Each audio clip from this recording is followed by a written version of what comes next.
여러분, 우리가 시편 기자의 노래를 함께 낭독했습니다. 정말 절절하죠. 여러분 가슴에 와닿으십니까? 이 시편 기자의 고통의 노랫소리, 그 고통의 노래를 부르는 그 마음에 공감이 되십니까? 아마 여러분도 그런 고통의 기억들이 있으셨을 거예요. 여러분에게 어떤 기억이 가장 고통스러운 기억이셨습니까? 여기 계신 어르신들 중에는 아마 전쟁의 공포를 직접 체험하신 분들도 여기 많이 계시고요. 어떤 분들은 전쟁 가운데 굶주림의 고통을 겪어보신 분도 계실 거고, 우리가 지난 주간에 한국의 강원도에서 막 어마어마한 산불이 나는 장면을 아마 여러분들 뉴스를 통해 보셨을 텐데, 자연재해, 이 내추럴 디제스터, 우리 인간이 얼마나 무능한지를 알게 해주는 두려운 경험입니다. 우리도 허리케인을 여기 미국 땅에서 경험하기도 하고, 겨울에 막 눈폭풍이 불면 블랙아웃이 되고 오도 가도 못하고 꼼짝달싹 못하면서 우리가 얼마나 약한 존재인지, 우리가 가진 모든 것들을 날려버리는 경험을 많이 하시는 그런 분들도 있습니다. 사랑하는 사람들을 잃어버리고, 내가 평생 모아놓은 것들을 잃어버리고, 때로는 배신을 당하기도 하고, 내가 목표로 삼고 모든 것에 전력 투구했으나 그 일에 실패하기도 하고, 사람들의 비난의 고통을 받기도 하고, 부끄러움 때문에 어쩔 줄 몰라 하기도 하고, 특별히 우리 동양인들은 이 부끄러운 것에 대해서, shame feeling에 대해서 굉장히 힘들어하죠.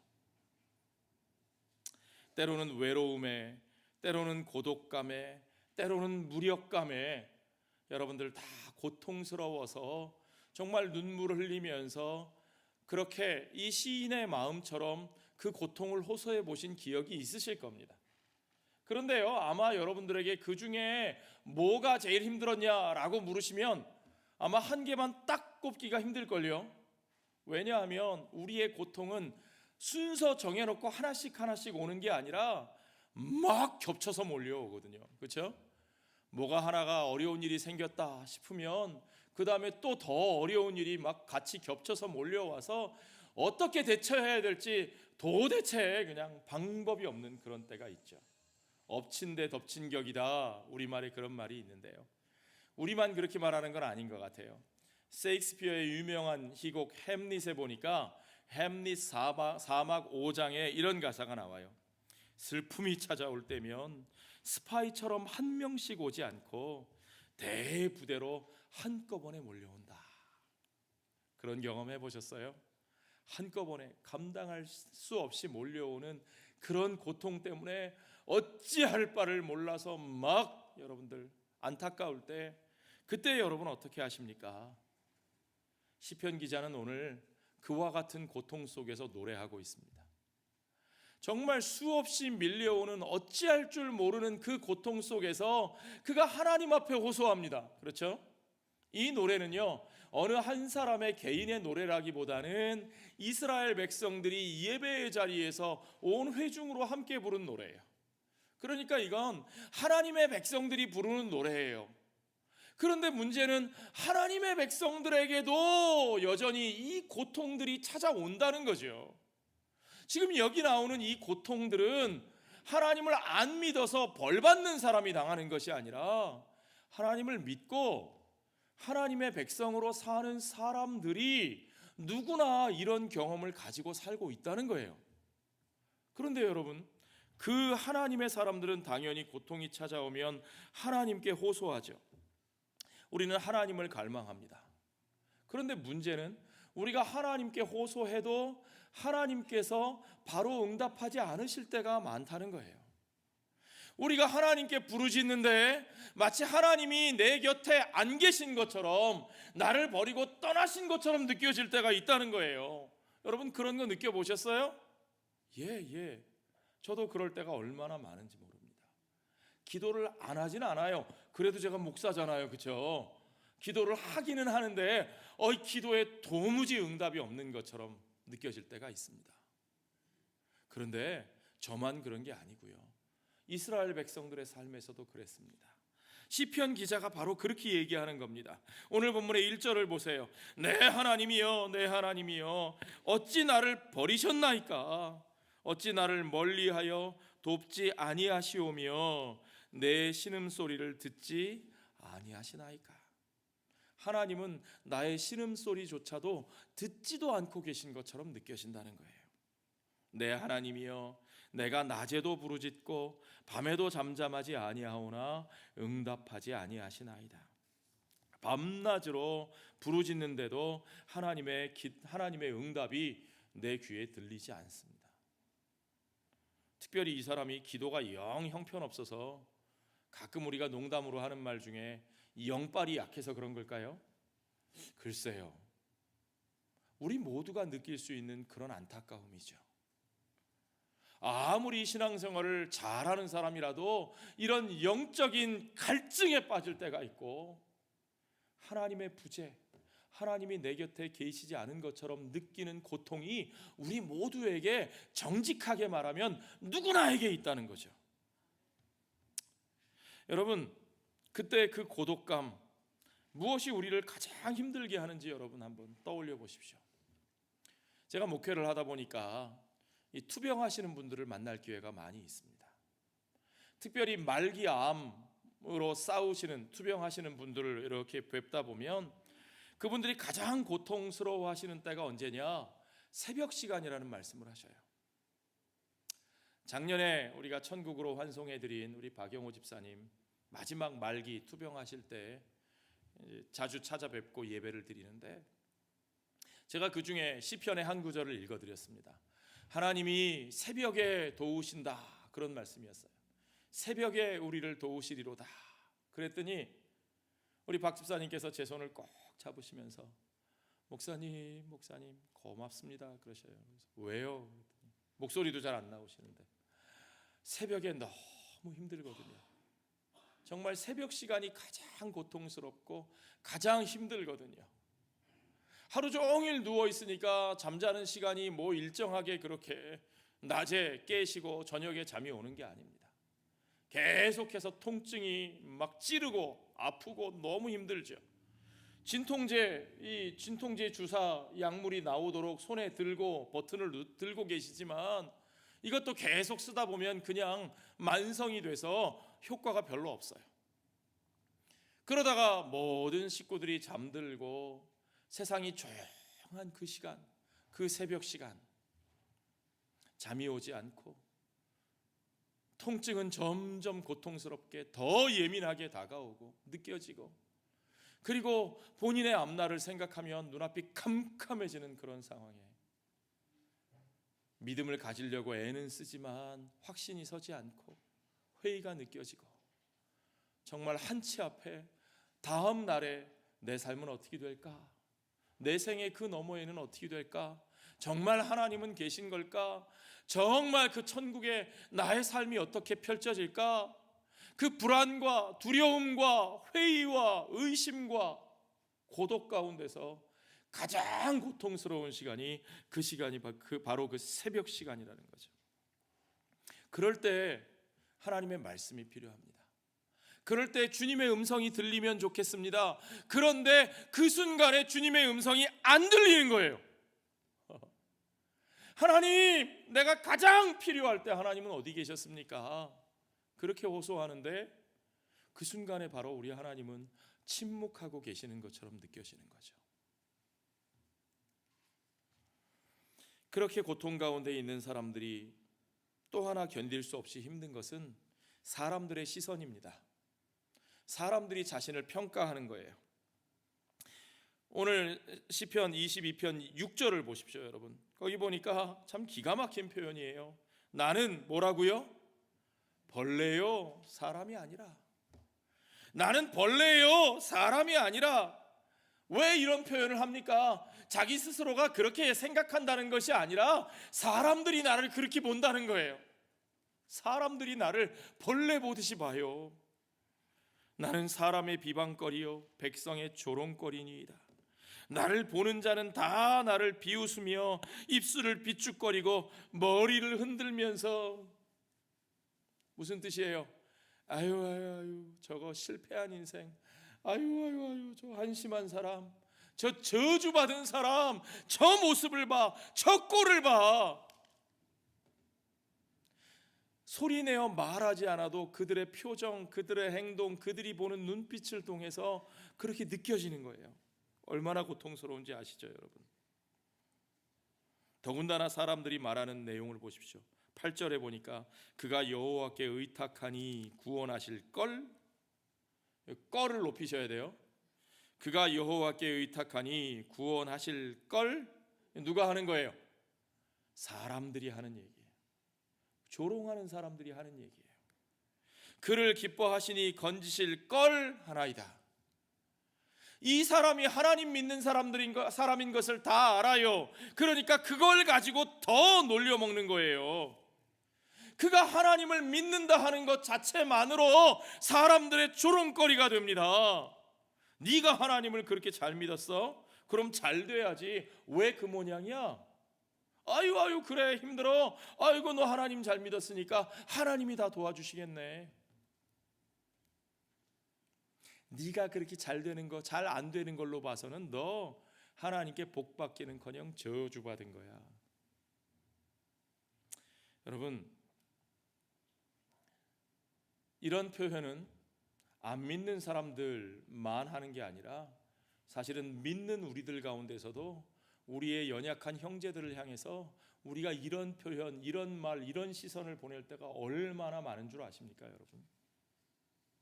그 속에서 정말 그들은 고통스러워하고 힘들어하고 그들의 영혼이 죽어가는 거죠. 우리가 말 한마디, 행동 하나하나, 우리의 눈빛 하나하나를 얼마나 돌아보고 조심해야 되는지 여러분 기억하십시오. 그러나 이런 고통이 누구 어떤 사람에게만 다가가는 것이 아니라 사실은 그런 말을 쉽게 내뱉는 우리 자신들도 누구나 다 이런 상황에 처하게 된다는 거죠. 우리가 하나님의 백성이지만 우리가 이런 비참한 상황 속에 놓일 때가 있어요. 그런 상황에 놓이게 되면 그때부터는 자기 스스로가 힘을 잃어버립니다. 무력해지죠. 그렇죠? 무기력해져요. 여러분, 우리가 제일 피해야 될 게 뭐냐면 자기 연민이에요. 셀프 피디. 세상에 내가 제일 불쌍한 사람인 것 같아. 세상에 내가 제일 크게 상처 입고 피해받은 사람인 것 같아. 그래서 그때부터는 그냥 누가 눈만 껌뻑해도 상처를 받아요. 막 나를 둘러싼 모든 사람들이 다 나만 잡아먹으려고 하는 것 같아요. 우리만 그런 게 아니라니까요. 시편 기자가 그랬다고요. 12절에 보세요. 많은 황소가 나를 에워싸며 바산의 힘센 소들이 나를 둘러쌌으며 내게 그 입을 벌림이 찢으며 부르짖는 사자 같으니이다. 사자가 먹잇감을 노리고 그걸 찢어서 그걸 그냥 이빨로 물어뜯는 것처럼 나를 둘러싼 모든 사람들이 나를 찢어 물어뜯으려고 덤벼드는 것 같이 느껴지는 거예요. 고통 가운데, 연약함 가운데 있는 사람은 이런 느낌을 느낀다니까요, 여러분. 그러니까 조심해야 돼요. 14절에 보세요. 이런 사람이 어떻게 느끼는지 보세요. 그 공포 앞에서 이런 사람들은요, 나는 물같이 쏟아졌으며 내 모든 뼈는 어그러졌으며 내 마음은 밀랍 같아서 내 속에서 녹아내렸습니다. 나는 아무것도 남지 않았어요. 다 쏟아부어지고 다 어그러지고 다 녹아버렸어요. 여러분 정말 연약한 환우들 가운데 보면 이 목뼈부터 저 다리뼈까지 척추의 모든 관절이 다 어그러지고 다 무너져 내린 분들이 있어요. 정말 아무것도 할 수 없어요. 내 힘이 말라 질그릇 조각 같고 내 혀가 입천장에 달라붙었습니다. 타는 목마름과 갈증을 느끼지만 아무도 물을 죽여주지 않아서 입술이 천장에 달라붙어버린 상태. 그러니까 이제 그는 거의 죽음의 그 깊은 구덩이 속에 빠져 있는 것처럼 느낍니다. 주께서 또 나를 죽음의 진토 속에 두셨나이다. 그 죽음의 구덩이 속에 나를 던진 것이 누구냐? 하나님이 그렇게 하신 것처럼 느껴지죠. 하나님을 믿으니까요. 하나님을 믿기는 믿어요. 하나님이 전능하신 분이에요. 그런데 내가 왜 이럴까? 하나님이 계신데 나에게는 왜 이런 상황이 계속될까 생각하다 보면 하나님이 나를 버리셨구나. 하나님이 나를 그 진토의 구덩이 속에 던지셨구나. 개들이 나를 에워쌌으며 악한 무리가 나를 둘러 내 수족을 찔렀나이다. 내가 내 모든 뼈를 셀 수 있나이다. 우리말 성경에는 셀 수 있나이다 그랬는데 NIV 번역에는 All my bones are on display. On display. 다 드러났다 그런 얘기예요. 내 뼈가 다 드러났대요. 내 몸이 찢기고 구멍나고 그래서 내 뼈가 다 드러나서 감출 것이 없이 되었는데 그렇게 비참한 나의 모습을 그들이 나를 주목하여 보고 있는 거죠. 그렇게 나를 주목하여 보는 이들의 목적은 어디 있습니까? 나를 도와주려고요? 아니요. 18절에 내 겉옷을 나누며 속옷을 제비 뽑나이다. 나의 껍데기까지 벗겨서 속옷까지 벗겨서 자기들의 이득을 취하려고 하는 자들, 아무것도 할 수 없이 완전히 무너진 나를 에워싸고 나의 모든 것을 벗겨가려는 그 대적들, 그 원수들 앞에서 내가 할 수 있는 게 뭐가 있어요, 여러분? 거기서 어떻게 해야 돼요? 힘내, 힘내, 믿음으로 나가서 싸워. 그런 말이 통해요? 안 통해요. 제가 목회해 보니까 그런 말 안 통해요. 어떻게 하겠어요? 아무것도 할 수 있는 게 없어요. 그런 분들은 그냥 손 내려놓고 그래 다 가져가라, 그렇게 될 수밖에 없어요. 그때 그들에게 남는 생각은 뭡니까? Why me? Why me? 하나님, 나한테 왜 이렇게 하십니까? 왜 이런 고통이 하필 내게 닥쳐오는 겁니까? 왜 내가 이런 일을 겪어야 돼요? My God, my God, why have you forsaken me? 하나님, 왜 나를 버리셨습니까? 차라리 하나님을 안 믿는 사람은 속이 편하죠. 에이, 재수 없어서 그래 버리면 그만이니까요. 그러나 우리는 하나님을 아는데요, 하나님을 믿는데요, 이 상황들을 어떻게 이해할 수 있습니까? 그러나 여러분, 오늘 시편은 여러분들을 그 이해할 수 없는 현실 속에서 여러분들 그냥 그렇게 무너져 내리는 것, 여러분의 인생이 그렇게 비참한 것이라고 말하는 것으로 끝나는 것이 아닙니다. 우리와 똑같이 이런 고통을 겪고 있지만 시편 기자도 우리만 이 고통을 겪는 것이 아니고 시편 기자도 이 고통을 겪고 하나님의 백성들이 다 이런 고통을 겪어가지만, 그러나 하나님의 백성들이 분명히 확인해야 될 사실들을 오늘 시편은 우리에게 확인시켜주고 있습니다. 먼저 우리가 확인하고 고백해야 될 것은 하나님이 하나님의 자리에 계시다는 거예요. 아멘. 하나님이 하나님 되신 그의 자리에 여전히 계시다는 거예요. 우리가 느끼기에는 하나님이 안 계신 것 같고 하나님이 응답하지 않으시는 것 같아서 그가 우리에게 귀를 닫고 계신 것처럼 느껴지고 그가 떠나버리신 것처럼 느껴지지만 아니요, 3절에 이스라엘의 찬송 중에 계시는 주여, 주는 거룩하시니이다. You are enthroned as the Holy One. 주님은 그 보좌 위에 enthroned, 좌정하고 앉아 계십니다. 이 고통의 순간에도 하나님은 하나님이시고 하나님은 그의 보좌에 앉아서 여전히 하나님으로 다스리고 계신 것을 믿으시기 바랍니다. 이걸 확인하는 게 중요해요. 그럼 거기에 앉아 계신 하나님은 어떤 하나님이세요? 내가 이런 고통 가운데 있는데도 아무것도 하실 수 없는 무능한 하나님이신가? 그렇다면 하나님이 계신 게 무슨 소용이야? 난 그런 하나님 필요 없어? 아니요, 그 하나님은 능력의 하나님이십니다. 우리 하나님의 능력이 여전히 우리 앞에 있어요. 4절에 보세요. 우리 조상들이 주께 의뢰하고 의뢰하였으므로 그들을 건지셨나이다. 하나님의 백성들은 하나님의 백성들의 역사를 늘 기억해야 돼요. 우리의 신앙생활에 제일 중요한 게 기억하는 일이에요. 뭘 기억해요? 하나님께서 우리 믿음의 조상들의 삶을 통해서 이제까지 역사하셨던 그 이야기들을 우리가 듣고 기억하는 거예요. 언제 그것이 힘을 발휘하느냐? 우리가 고통 가운데 하나님이 계시지 않은 것처럼 느껴질 때에, 그때 우리는 이것을 확인하고 하나님의 능력을 기억합니다. 하나님은 그를 의뢰하는 자들에게 그들을 건져내시는 능력의 하나님이신 것을 분명히 기억하십시오. 그들이 부르짖어 구원을 얻고 주께 의뢰하며 수치를 당하지 아니하였나이다. 여러분, 하나님의 백성들은 수치를 당하지 않습니다. 아멘.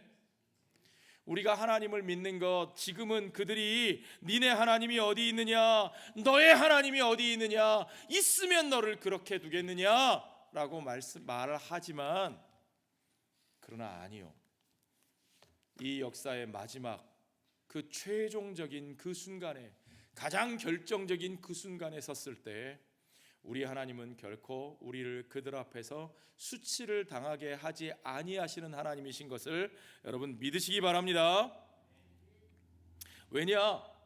우리 하나님께서 왜 우리를 수치를 당하지 않게 하시느냐? 우리의 삶을 향한 하나님의 목적이 있기 때문이에요. 우리 하나님이 반드시 그 목적을 이루시는 하나님이시기 때문에 그렇습니다. 하나님은 우리의 삶 자체가 귀하다고 말씀하셔요. 천하보다 귀한 영혼이라고 말씀하셔요. 왜요? 하나님께서 하나님의 나라의 그 귀한 목적을 위해서 우리를 만드셨고 부르셨고 우리를 이끌어 가고 계시기 때문이죠. 우리는 결코 그냥 우연히 이 땅에 생겨난 존재가 아니에요.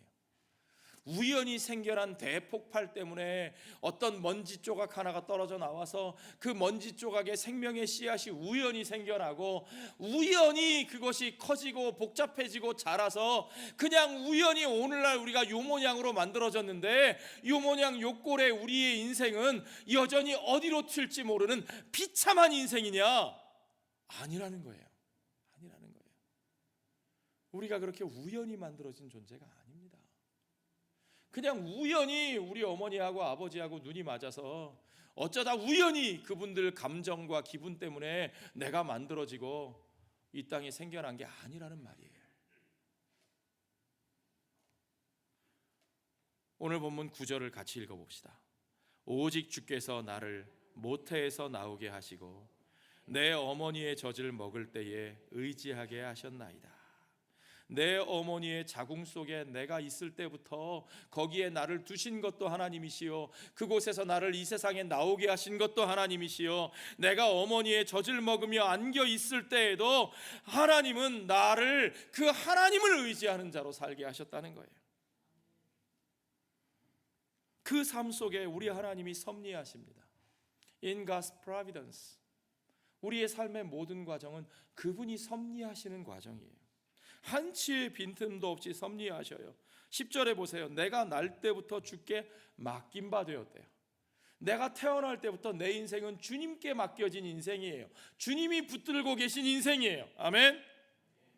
나를 멀리하지 마옵소서. 환난이 가까우나 도울 자 없나이다. 이 말은 도울 자가 없다는 비참한 말이 아니라 나의 도움은 오직 주님께만 있다는 뜻입니다. 그렇게 주님의 뜻을 따라 내가 이 세상에 존재하고 주님의 섭리 가운데 내가 살아가고 내 인생은 주님께 맡겨진 인생이기에, 그러므로 내 인생의 도움은 어느 누구에게서 올 수도 없는 오직 주님께만 나의 도움이 있는 것을 고백하는 믿음의 고백입니다. 하나님께서 우리를 도우셔서 우리 가운데 주기로 하신 그 약속을 이루시는 하나님이십니다. 19절에 보십시오. 시편 기자는 그 약속을 이루시는 하나님을 믿습니다.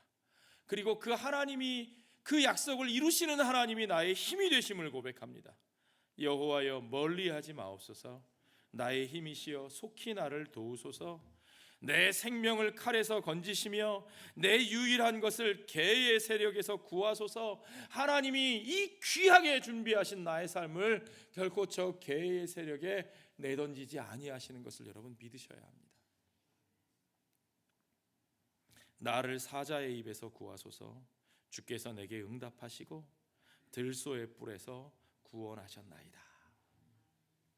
우리의 하나님이 그 약속을 이루시는 하나님이신 것을 시편 기자는 그 조상들의 삶에서 확인했고 그 자신의 삶에서 확인하고, 그리고 그들을 인도하시는 하나님의 그 약속 가운데서 확인하고 있습니다.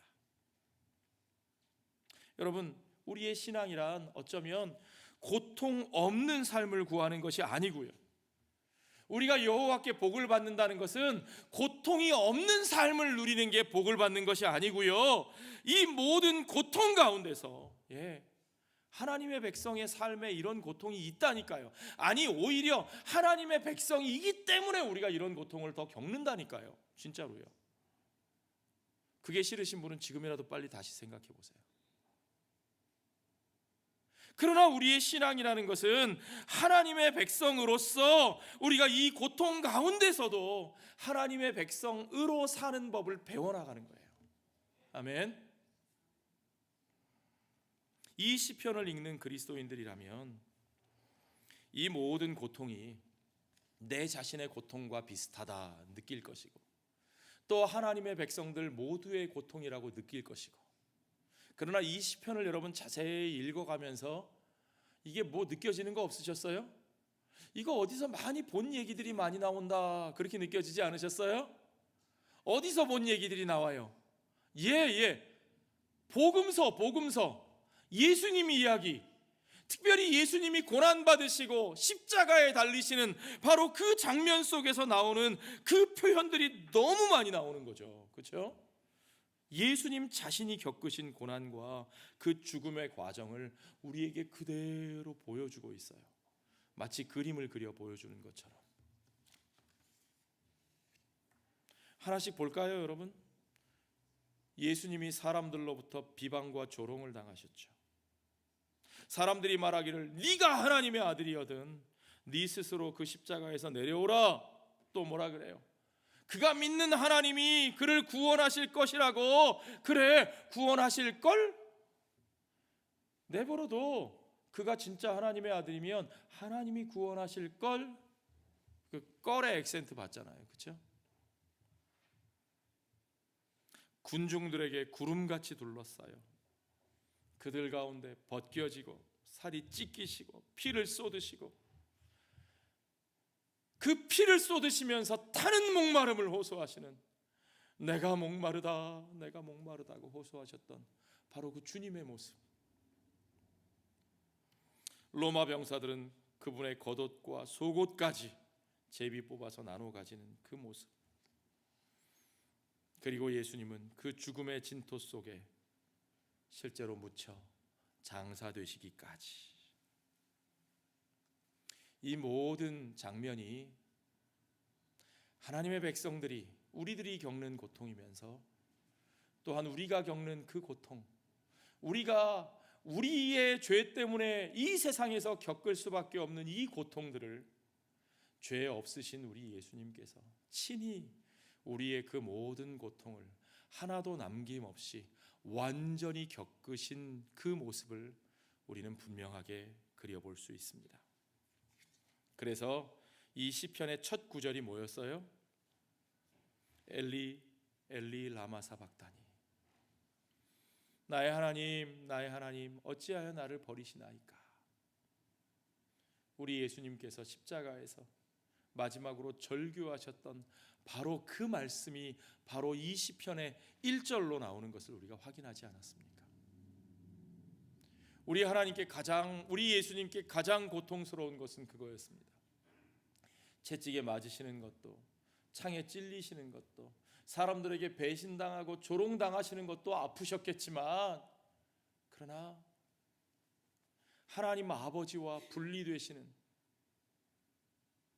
창조의 때부터 아버지와 하나 되어 그 영원하고 완전한 사랑 가운데 아버지와 하나 된, 아버지의 본체이신, 아버지의 참되고 유일하신 아들로서 그 온전한 하나됨의 교제를 누려오셨던 성자 하나님께서 이제 그 아버지와의 관계를 끊어지시고 그 아버지로부터 버림받는, 죄인들이 그 죄의 결과로 당할 수밖에 없는 하나님과 분리되는 그 분리의 고통을 하나님의 본체이신 아들 예수 그리스도께서 그 고통을 친히 겪으시면서 하셨던 이 말씀, 나의 하나님 어찌하여 나를 버리셨나이까.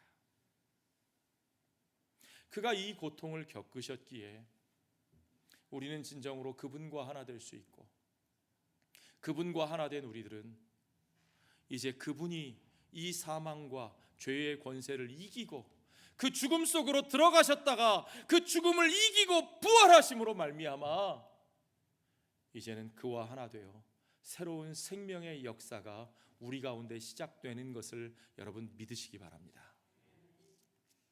이 시편 22편은 예수님이 이 땅에 오시기 수백 년 전에 이스라엘 백성들이 노래했던 노래임에도 불구하고 이것이 예수님의 모습을 너무 분명하고 아름답게 그려 보여주고 있다고 말씀을 드렸습니다. 그러나 이 시편의 내용이 사실은 예수님의 실제 모습과 다른 아주 중요한 차이점도 있어요. 완전히 똑같지 않아요. 예수님의 모습을 우리에게 그림자와 같이 allusion, 암시라는 말 제가 여러 번 말씀드렸죠. 그렇죠? allusion, 그것을 암시하여 그려 보여주고 있으나 그러나 실제 이 땅에 오신 예수님의 모습과 아주 중요한 차이점이 하나 있어요. 그게 뭘까요? 시편 기자나 예수님이나 그 고통을 믿음으로 겪어내고 그리고 하나님께서 회복시켜 주시는 그 생명의 역사를 경험하지만 그런데 그 회복의 역사 가운데 아주 중요한 차이점이 뭐냐면 시편 기자는 그 삶이 죽을 지경까지 갔지만 죽지는 않았어요. 진토에 던져지는 것 같은 느낌을 가졌지만 그러나 진토에 던져지지는 않았고 나를 왜 버리십니까? 라고 호소했지만 끝까지 버림받지는 않았고 우리가 오늘 21절까지만 읽었는데 22절부터 보면 하나님께서 그를 건져내시고 살리시는 회복의 역사를 그에게 선물하십니다. 그래서 그것이 그의 기도가 응답되어 그는 감사하고 찬양하는 찬양의 제사를 하나님 앞에 올려드려요. 그런데 여러분, 예수님은 어떠셨어요? 예수님은 어떠셨어요? 죽음의 진토까지 가게 하셨다가 죽기 직전에 딱 구해주셨나요? 아니요. 예수님은 진짜로 죽으셨어요. 예수님은 죽을 지경까지 고통을 당하신 것이 아니라 진정으로 그 모든 것을 들여 그 죽음으로 들어가셨습니다. 어떤 성경학자가 이렇게 표현했어요. 시편 기자는 죽음으로부터 구원을 얻었는데 예수님은 죽음을 통하여 구원을 받으셨다. 무슨 차이예요? 어떻게 달라요? 시편 기자는 죽기 직전에 죽을 지경 가운데서 건지심을 받았는데 죽지 않은 거죠.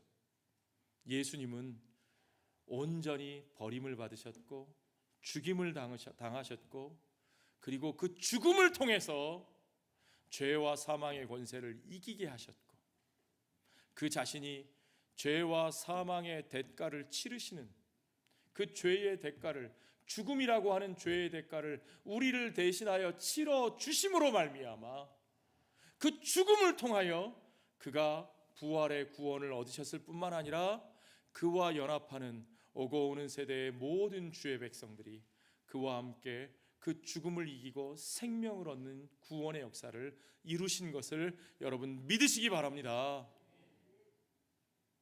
이것이 예수님이 우리에게 이루어 주신, 예수님만이 우리에게 이루어 주신 유일한 구원의 은혜인 것을 우리가 압니다. 죽음 지경까지 갔다가 건져 주심을 받으면 그때는 감사하지만 언젠가 또 죽어요, 안 죽어요? 죽어요. 그것으로는 죄의 문제와 우리의 죽음으로부터 자유로울 수가 없어요. 그러나 주님이 끝까지 그 죽음을 죽으셨을 때 우리는 이제 그 죄의 문제에 해결하심을 받고 온전히 다시는 죽음과 사망의 권세에 굴복하지 아니하는 참된 생명으로 영생의 복을 누리는 저와 여러분이 된 것을 믿으시기 바랍니다.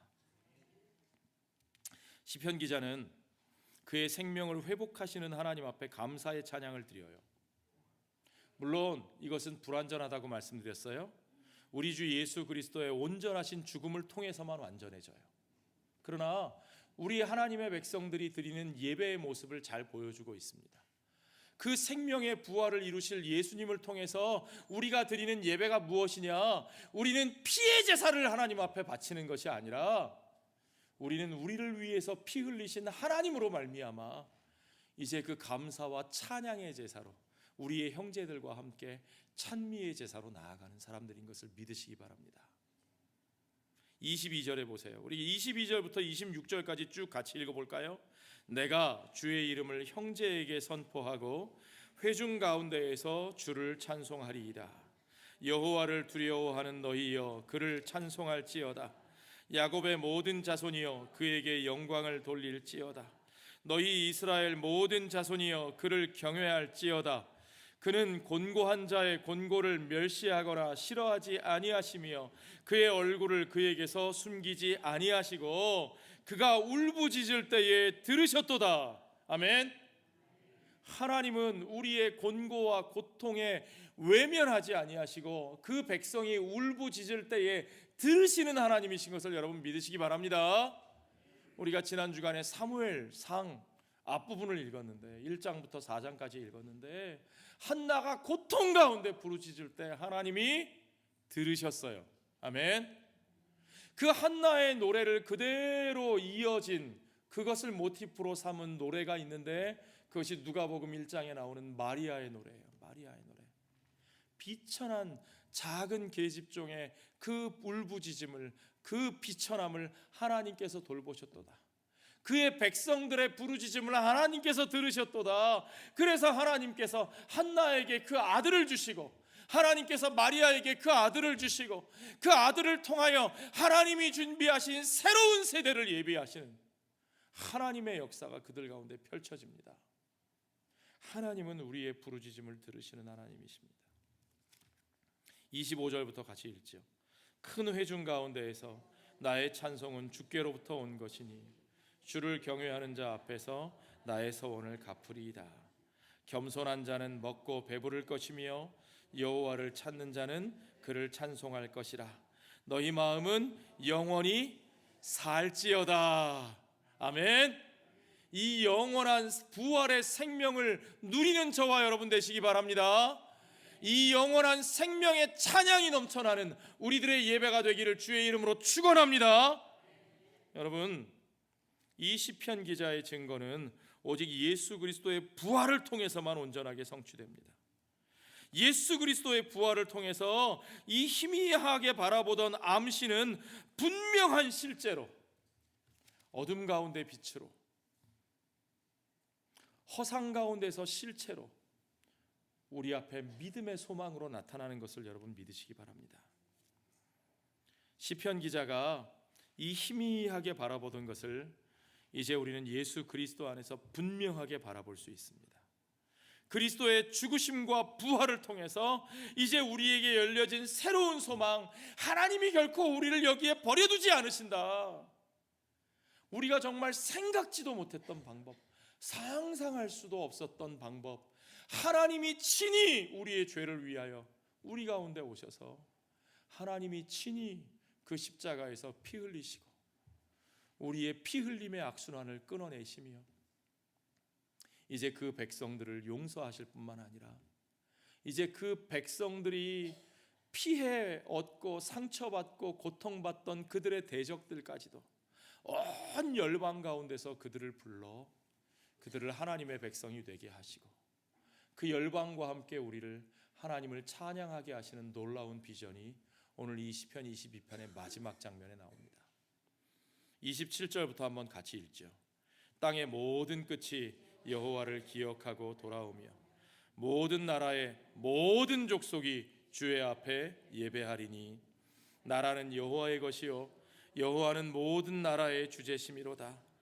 세상의 모든 풍성한 자가 먹고 경배할 것이요 진토 속으로 내려가는 자 곧 자기 영혼을 살리지 못할 자도 다 그 앞에 절하리로다.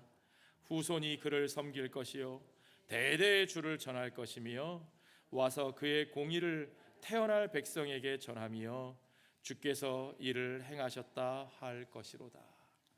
누가 이 일을 행하셨다고요? 주께서 행하셨습니다. 우리는 더 이상 무기력하여 아무것도 할 힘이 없을지라도 주님은 그 가운데, 그 어둠 가운데, 그 고통의 시간 가운데 주님의 일을 행하고 계신 것을 여러분 믿으시기 바랍니다. 주님이 이루신 그 길에 우리가 이 시간 믿음으로 나아가기를 소원합니다. 우리가 믿음으로 주님의 그 행하심을 바라보았을 때 우리는 시편 기자보다도 더욱더 분명하게 그 십자가에서 죽으셨으나 그 조롱하는 자들에게, 그 폭행하는 자들에게 패배한 것이 아니라 그 피 흘리심과 그 희생으로 말미암아 그들을 이기시고 승리하시고 오히려 그들을 용서하고 품어 안으시고 이제 그들을 살리시고 그들을 변화시키신 주님, 그 놀라운 주님의 생명의 역사로 주님이 저와 여러분을 부르고 계신 것을 믿으시기 바랍니다. 더 이상 그들 때문에 우리의 인생이 망하지 않습니다. 여러분, 더 이상 그 피해 의식과 상처에 찌들어 계시지 마시고 움츠려 계시지 마십시오. 여러분, 우리 주님께서 우리를 통하여 그들도 변화시키십니다.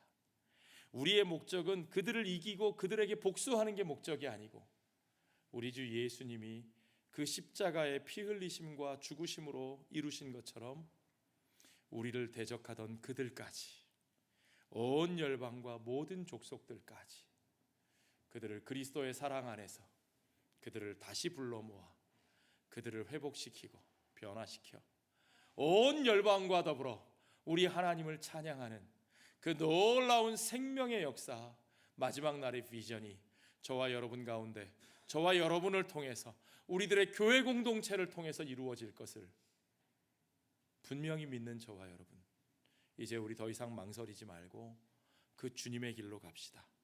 그 십자가의 길로 갑시다. 그들을 위해 우리의 생명을 내어놓는 그 길로 우리 주님과 함께 나아갑시다. 기도하겠습니다.